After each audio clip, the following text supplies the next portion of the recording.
MTech BTech degree लेके बबुआ बेचे ले तरकारी। तो जितने गरीब लोग सुनते कहते ठीक है तो कह रही है, इतना हम पढ़ाते लिखाते हैं बच्चों को और नौकरी नहीं मिल रही है। सरकार जो बड़े बड़े दावे कर रही है ये सब झूठे हैं और हमारे प्रदेश की जो गरीब जनता है आज न उसके पास जमीन है, न उसके पास राशन है और न उसके पास काम है।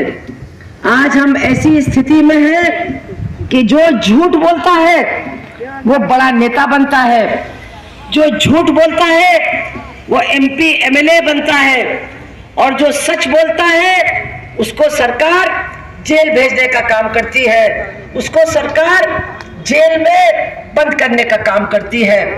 आज हम देख रहे हैं कि एक महिला है हमारे अंबेडकर नगर की है, वो भोजपुरी में गीत गाती है। क्या गीत गाती है? एमटेक बीटेक डिग्री लेके बबुआ बेचे ले तरकारी। तो ठीक गाती है कि गलत गाती है? कितने लड़के बड़ी बड़ी डिग्री लेकर के इधर से उधर चप्पल सटकाते घूम रहे हैं, कहीं उनको काम नहीं मिल रहा है। उत्तर प्रदेश के अंदर तमाम परीक्षा होती है, नौकरियों के लिए परीक्षा होती है और परीक्षा के दिन क्या होता है? पेपर आउट हो जाता है।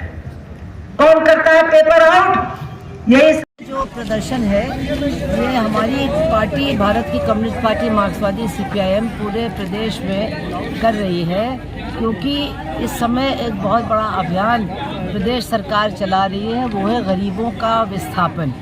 जहाँ जहाँ गरीब बसे हैं वहाँ वहाँ बुलडोज़र चढ़ा के पुलिस को भेज करके गरीबों को कहीं पट्टे पे जगह मिली है, कहीं पर वो काबिज़ है कई सालों से, कहीं जंगलों के अंदर भी है। हमारे यहाँ पट्टा दिया नहीं गया है जंगलों में, सबसे कम उत्तर प्रदेश में दिया गया।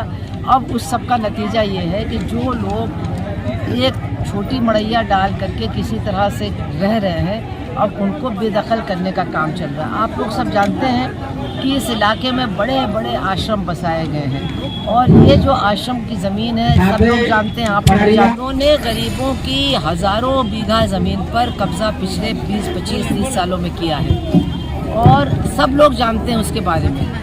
अब उस गरीब को बार बार विस्थापित किया गया है, कभी यहाँ से वहाँ भेजा गया है और अब जो वहाँ झोपड़ी डाल के हैं जंगलों में भी हैं, अब उनको वहाँ से खदेड़ा जा रहा है। तो आखिर सरकार इस बात का जवाब क्यों नहीं देती है कि अगर आप लगातार विस्थापित करेंगे तो आखिर ये लोग जाएंगे कहाँ? अब तो दिल्ली में सुप्रीम कोर्ट भी बार बार कह रही है कि विस्थापन से पहले आपको वैकल्पिक जगह देनी पड़ेगी। तो वैकल्पिक जगह की बात तो उत्तर प्रदेश की सरकार करती नहीं है, केवल बुलडोज़र की बात करती है और बुलडोज़र चढ़ाने की बात करती है। ये सरकार के दावे हैं, आप उनका उल्टा ही सच समझिए। इसी सरकार ने कहा था 15 लाख हर एक के खाते में आएगा और उन्होंने नोटबंदी कर दी। यही कह रहे हैं कि हम फ्री राशन दे रहे हैं, आप कहीं भी पता लगाइए 5 किलो किसी को नहीं मिल रहा, 4 किलो मिल रहा है लगातार। और जो राशन की दुकान से सस्ता राशन मिलता था कर दिया गया है, वो अब किसी को भी नहीं मिल रहा है। ये तो सरकार की एनुअल बजट में ही बात सामने आ गई है।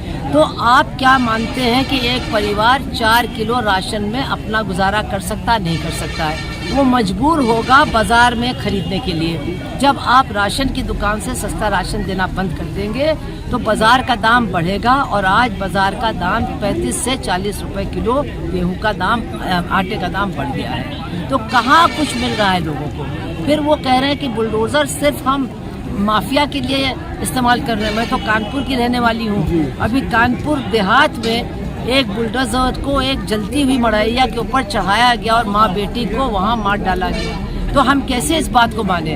अभी इलाहाबाद में माफिया और हत्यारों के खिलाफ बुलडोज़र का इस्तेमाल कह करके आम लोगों के घरों को तोड़ दिया गया है, बिल्कुल ख़त्म कर दिया गया है। उसमें एक टीचर भी है जिसने लोन लेकर के अपना घर बनाया था। और यहाँ भी जहाँ जहाँ गरीब बसे हुए हैं पूरे उत्तर प्रदेश में, चाहे वो बस्ती हो, चाहे वो मिर्ज़ापुर हो, चाहे वो इलाहाबाद हो, चाहे वो कोई भी ज़िला हो जहाँ बड़े पैमाने पर कोल संख्या में है, अदलित संख्या में है, उनके ऊपर उनके घरों को उजाड़ने की मुहिम चलाई जा रही है। अभी सोनभद्र में एक 9 वर्षीय बालक की हत्या हुई है उसको निर्मम हत्या हुई है, उस पर भी आप वहाँ गई थी लोगों से मिलने, परिवार से मिलने? ऐसा है कि हत्या और बलात्कार तो रोज़ की बात हो गई है और कहीं कोई न्याय नहीं है। हमारे देश में पॉक्सो का कानून है कि अगर कोई नाबालिग लड़की शिकायत करती है तो तुरंत दर्ज होगी, तुरंत उसमें गिरफ्तारी होगी, तुरंत उसमें कार्रवाई होगी। लेकिन अभी एक लड़की, आपने सुना होगा, बरेली में एडीजी के दफ्तर के सामने 6 महीने से वो बलात्कार के खिलाफ रिपोर्ट लिखाने की कोशिश कर रही थी पीलीभीत में, नहीं लिखी गई। एडीजी के ऑफिस के सामने उसने जहर खाने का काम किया। तो ये तो न्याय व्यवस्था की बात है और सरकार कहती है कि हम सुरक्षित रख रहे हैं लड़कियों को, औरतों को।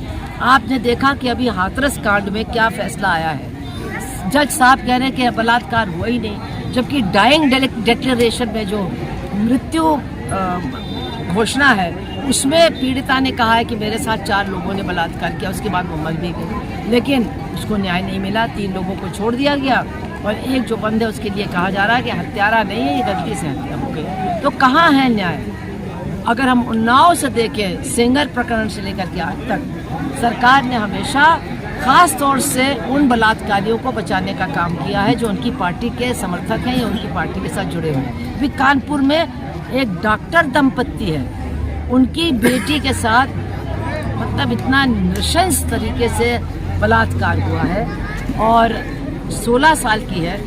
एक आदमी को गिरफ्तार किया है, लेकिन जो उसमें एक प्रमुख मुख्य आरोपी है जो अपने संगी भी है, बड़े नेताओं के साथ फोटो भी खिंचवाता है, उनके साथ घूमता है, वो अभी तक फरार है। मतलब ये तो आप न्याय मानती प्रक्रिया हैं की हालत है कि उत्तर प्रदेश में कानून व्यवस्थाएं ध्वस्त हैं? ध्वस्त है, खास तौर से गरीबों के लिए।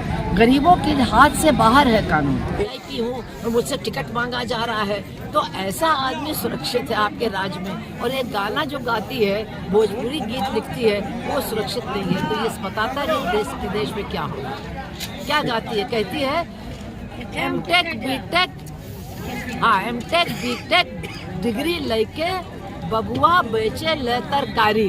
तो जितने गरीब लोग सुनते कहते ठीक है, तो कह रही है इतना हम पढ़ाते लिखाते हैं बच्चों को और नौकरी नहीं मिल रही है। परीक्षा की पेपर आउट हो जाता है, परीक्षा नहीं दे पाते हैं, नौकरी के लिए उनकी उम्र बढ़ जाती है। तो कहाँ है नौकरी इस उत्तर प्रदेश में?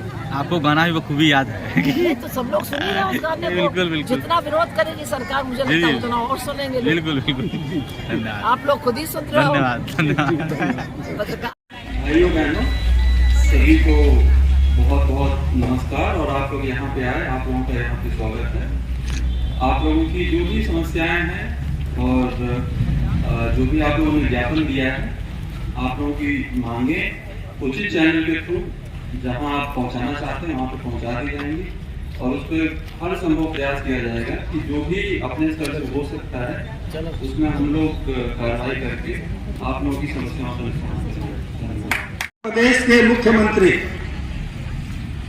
प्रधानमंत्री अक्सर बोलते हैं कि उत्तर प्रदेश में डबल इंजन की सरकार है, लेकिन एक ऐसा डबल इंजन है जिसने अपने से साधारण डिब्बे को अलग कर दिया। वे डिब्बे जिसमें आम जनता बैठती है, जिससे आम जनता का हित जुड़ा हुआ है, वो इस डिब्बे के साथ नहीं है। इसमें अमीर लोग हैं, एयर कंडीशन वाले हैं। तो हमें भी सोचना पड़ेगा कि जो सरकार अपने से आम जनता को अलग कर दिया है जिसने, तो हमें भी फैसला लेना पड़ेगा कि इस इंजन को अलग करके, छोड़ करके आम जनता हम सब मिल करके एक दूसरा इंजन बना ले जो दूसरे लोगों की सरकार चलाए। इस सरकार को बदल दे क्योंकि हमारी सरकार नहीं। आप सबको मालूम है कोरोना